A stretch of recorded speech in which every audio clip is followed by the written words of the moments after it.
लंब ज्योतिष मिश्रा और जितने भी वहां पर बैठे हुए हैं सभी पर अवलंबन कार्रवाई करके जेल में भेजने का काम किया जाना चाहिए। सुरक्षा के दृष्टिकोण से कोई मर जाता है उसमें भी रोड जम करके आप पुलिस प्रशासन को ही जिम्मेदार ठहराते हैं, और आज अगर अच्छा काम कर रहे थे डीटीओ साहब तो उनको ही जिम्मेदार ठहरा रहे हैं। ये सरासर गुंडई है अर्चना कुमारी और उनके टीम के द्वारा। ज्योतिष मिश्रा यानी जितने भी इनमें है ये गलत कर रहे हैं। आप हेलमेट से बिना हेलमेट का चालान काटना ये कहाँ का गुनाह हो गया, ये कब से गुनाह हो गया? ये तो पूरे देश में लागू है कि जो बिना हेलमेट के कहीं भी जाएगा उस पर चालान होगा, उस पर फाइन होगा। तो आप उसको उल्टे डीटीओ साहब पर ही तरह तरह का बात कर रहे हैं। उनके घर ऑफिस के आगे धरना दिए बैठे हैं भर दिन। हमको तो समझ नहीं आ रहा है कि कौन मुद्दा पर आप तो वीडियो आएगा वो खुद ज्योतिष मिश्रा जी डाले हुए हैं कि आप ऐसे कैसे कर सकते हैं। मेरा सफाई कर्मचारी है वो मोहल्ला मोहल्ला जाएगा तो क्या हेलमेट पहनेगा, ये तेल भराने जा रहा तो क्या? अरे अब ये नियम ही है, आप कहीं भी जाइए आपको हेलमेट पहनना पड़ेगा। अगर आपको हेलमेट नहीं पहनना है तो आपको अपने सफाई कर्मचारी को कहिए साइकिल से जाएगा मोहल्ला मोहल्ला। ये क्या मतलब हुआ कि कहते हैं कि मेरा मतलब जितना भी स्टाफ है वो मोहल्ला मोहल्ला जाएगा तो हेलमेट नहीं पहनेगा। आप सरासर गुंडई कर रहे हैं और हम पुलिस प्रशासन को भी कहना चाहते हैं आप इस तरह से हथियार मत डालिए इन गुंडों के आगे।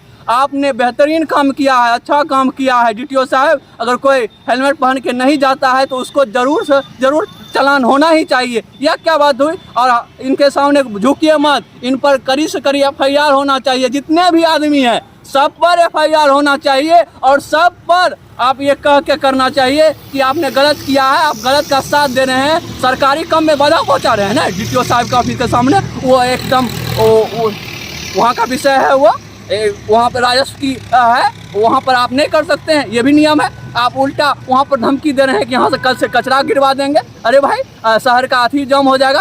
आपका स्टाफ गलती कर रहा है और भुगतेगा पूरा सर का। लो सीधे मनीष सिंह जी का बयान सुनिए, वो कह रहे हैं कि कल से कचरा उठाओ ना। आप होते कौन है बोलने वाले कि कल से कचरा उठाओ नहीं होगा? आप कौन है? आप अर्चना कुमारी है या कौन है उनके जो आप कह रहे हैं कि नहीं उठा होगा? और क्यों नहीं उठा होगा? किसका गलती है? एक आपके सफाई कर्मचारी को सिर्फ 1000 का चालान काट दिया गया तो उस पर आग बबूला हो गए सिर्फ 1000 के लिए। अब तो इस तरह से तो आप कुछ भी होगा, कोई पुलिस प्रशासन कोई भी काम करेगा तो आप तो उनके विरुद्ध काम करने लगिएगा। एकदम नहीं डरना है। पुलिस प्रशासन के साथ आम जनता भी साथ है, जो कि जिम्मेदार जनता हो है वो पुलिस प्रशासन के साथ ही होगा। जो हेलमेट पहनता है जो जनता वो पुलिस प्रशासन के साथ होगा। लंब ज्योतिष मिश्रा और जितने भी वहां पर बैठे हुए हैं सभी पर अवलंबन कार्रवाई करके जेल में भेजने का काम किया जाना चाहिए। आप हेलमेट नहीं पहनते हैं, ऊपर से आप सरकारी काम में बाधा पहुंचाते हैं। ये तो आज जो नगर परिषद का जो मामला है जो देखे वहाँ पर, ये तो समझिए कि प्रशासन को गलत कार्य करने के लिए प्रशासनिक दृष्टिकोण से उसको समझना चाहिए कि वो नगर सभापति का प्रतिनिधि है और आप प्रशासन को कैसे गलत दिशा निर्देश दे रहे हैं कार्य करने के लिए। डीटीओ साहब अपना कार्य कर रहे थे NH 31 पर, वह यदि जांच कर रहे हैं, मोटरसाइकिल जांच कर रहे हैं, हेलमेट जांच कर रहे हैं, ये तो हमारा संवैधानिक अधिकार है। वो संविधान के तहत, कानून के तहत ये होना चाहिए। निश्चित रूप से जिस तरीके से दुर्घटना होती है, जब दुर्घटना होता है तो हम ही लोग कहते हैं कि बहुत दुर्घटना होता है, इस पर सोचना चाहिए। तो जो उनका अभियान चल रहा था उस अभियान का हम लोग समर्थन करते हैं। और इस अभियान को कुछ लोग जो है अपने दबाव में पावर और पोजीशन को दिखाते हुए जिस तरीके के शब्द का इस्तेमाल किया गया उससे आप समझिए वो चाहता है कि मेरे पावर का इस्तेमाल है। तुम्हारे पावर का इस्तेमाल सही कार्य में होगा, गलत कार्य में नहीं होगा। जिस तरीके से डीटीओ साहब पर दबाव बनाने का प्रयास किया गया कि बिना हेलमेट के लोगों को छोड़ना चाहिए। क्यों भाई? ये हेलमेट पहनना सभी लोगों का अधिकार है, सबको पहनना चाहिए। और सभी लोगों को यदि फाइन कटेगा, डीटीओ साहब यदि फाइन काटेंगे तो उनके सामने से यदि डीएम साहब की गाड़ी गुजरेगी, डीएम साहब भी यदि मोटरसाइकिल से गुजरेंगे और हेलमेट नहीं पहने रहेंगे तो उनको भी फाइन दे करके जाना पड़ेगा, जबकि वो जिला का मालिक होते हैं। वैसे लोग भी दबाव नहीं बनाएंगे तो ये अदना लोग जो कि अपने आप को कहता है कि हम नगर सभापति का प्रतिनिधि हैं, लेकिन उनको नियम और कानून नहीं समझ में आ रहा। यही लोग अपने घोषणा पत्र में दिए थे कि पूर्ण तरीके से जाम से जो है मुक्ति दिलाएंगे खगड़िया को। और जब डीटीओ साहब, जब यातायात के लोग जब जांच करते हैं, यातायात के लोग जब कार्य करते हैं तो यही लोग उस पर दबाव बनाता है, गलत कार्य करने के लिए दबाव बनाता है।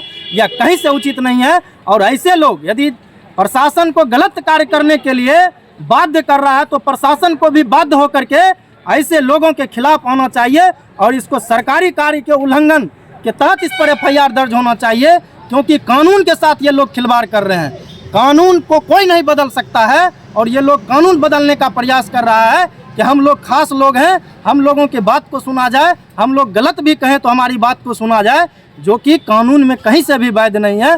कानून इस चीज़ का अधिकार किसी को नहीं देता है और इस तरीके से जो प्रशासन पर गलत तरीके से जो दबाव, गलत कार्य करने के लिए जो प्रशासन पर दबाव बना रहे हैं जो लोग, वैसे लोगों पर हम मांग करते हैं जिला प्रशासन महोदय से कि ऐसे लोगों को अविलंब गिरफ्तार किया जाए, क्योंकि ये लोग माहौल खराब करने का काम कर रहे हैं।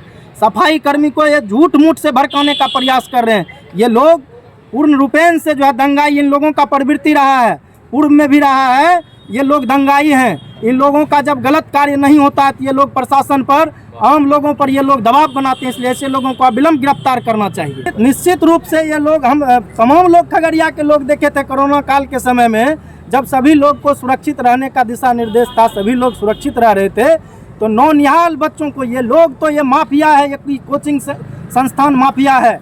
ये लोग उस समय भी बच्चों का इस्तेमाल किया था और बच्चों को ले जा करके सड़क पर बैठा करके कई बच्चों पर भी FIR दर्ज करवाया था, खुद पर भी FIR। ये लोग हमेशा चुनावी स्टंट तैयार करते हैं और आज सफाई कर्मी को बहला फुसला करके ले जा करके उनके साथ में पूरे लोग बैठे हुए हैं और प्रशासन पर गलत दबाव बनाने का प्रयास कर रहे हैं।